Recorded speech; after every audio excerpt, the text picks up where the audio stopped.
Millionaire's blind daughter was stuck in the cold, until a single dad did the unthinkable. A biting winter wind whipped through the empty street, stinging exposed skin like tiny shards of glass, and beneath the dim glow of a flickering street lamp, a young blind girl, shivering, lost, and whispering her father's name, sat helplessly on the frozen pavement. The world had turned into sound and darkness for her, every passing second a tremor of fear. Her thin coat was no match for the cold, and tears clung to her lashes before freezing. She had been abandoned by circumstance, stranded by fate, until a struggling single father, exhausted from a long shift and burdened with worries of his own, spotted her small trembling form and did the unthinkable.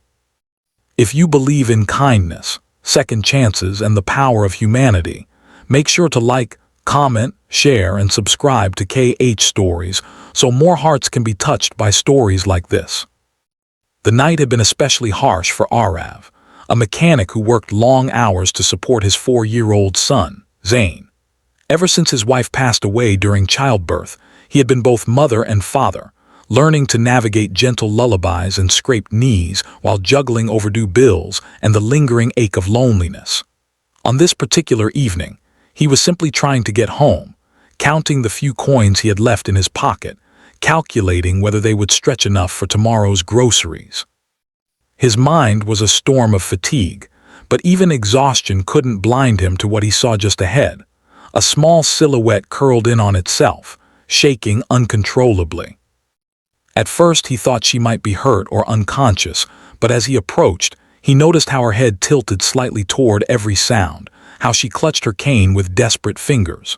She wasn't just cold, she was blind, frightened, and alone in a place she clearly wasn't familiar with. He asked what happened, and though his words were warm, her silence trembled with uncertainty. That was when he noticed the panic she could barely hide beneath her trembling breaths. After a long pause, she confessed she had gotten separated from the driver assigned to pick her up. She didn't know where she was. She didn't know how long she had been out in the freezing cold, and she had no phone with her. For a moment Arav hesitated, not out of unwillingness but out of fear. He had so little to offer, almost nothing except warmth, empathy, and whatever strength life hadn't stripped from him. But sometimes the heart decides instantly what the mind debates endlessly. Without allowing himself another second of doubt, he removed his own jacket, worn and thin but still warmer than what she had, and wrapped it around her shaking shoulders. Determined not to let fear win, he gently helped her stand, guiding her toward his small, cramped apartment 2 blocks away.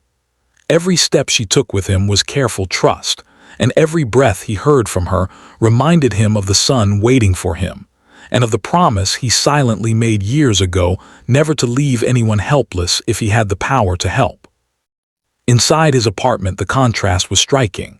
The place was modest, peeling paint, mismatched furniture, a single heater struggling against the cold, but the warmth inside was genuine.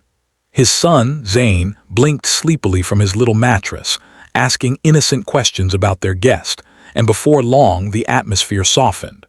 The girl introduced herself as Myra, daughter of a wealthy businessman who owned dozens of companies across the region. But titles didn't make her any less fragile at that moment. She held her cane close like a lifeline, trying to hide her embarrassment about needing help, ashamed she had caused trouble. While Arav heated water, prepared a simple meal, and offered her blankets, Myra struggled with a storm of emotions, fear mixed with gratitude, shame tangled with hope. She had always lived in a guarded world, accompanied by assistants, drivers, and staff who treated her like porcelain. But here, in this tiny apartment where 2 people with almost nothing welcomed her without hesitation, she felt a kind of kindness she had never known. The gentle hum of the heater, the soft pattering of Zane's feet as he explored her cane with childlike wonder, the way Arav checked on her warmth without making her feel like a burden, it all carved something deep into her heart. Outside, meanwhile, her father, Kabir Malhotra, a man whose wealth could buy comfort but not peace, was spiraling into panic. When the driver confessed he had lost sight of Myra in the crowd, Kabir's heart dropped into terror. Powerless despite his fortune, He launched a frantic search across the city, calling the police, scanning security footage, sending employees to scour every cold, dark corner. For the first time in years, the billionaire who controlled boardrooms shook like any ordinary father terrified for his child. Back in the apartment, dawn was approaching, painting the room in shades of gold. Myra, wrapped in blankets, felt a warmth far beyond what the heater provided.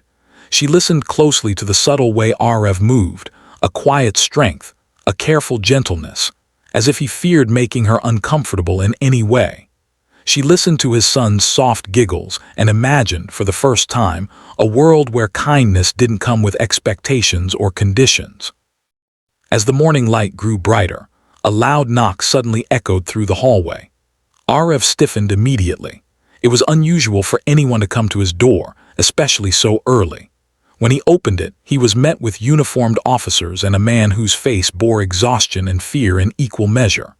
The moment Kabir saw his daughter sitting safely on the small couch, wrapped warmly and smiling for the first time since the incident, he broke down in a way that shattered all notions of wealth and pride.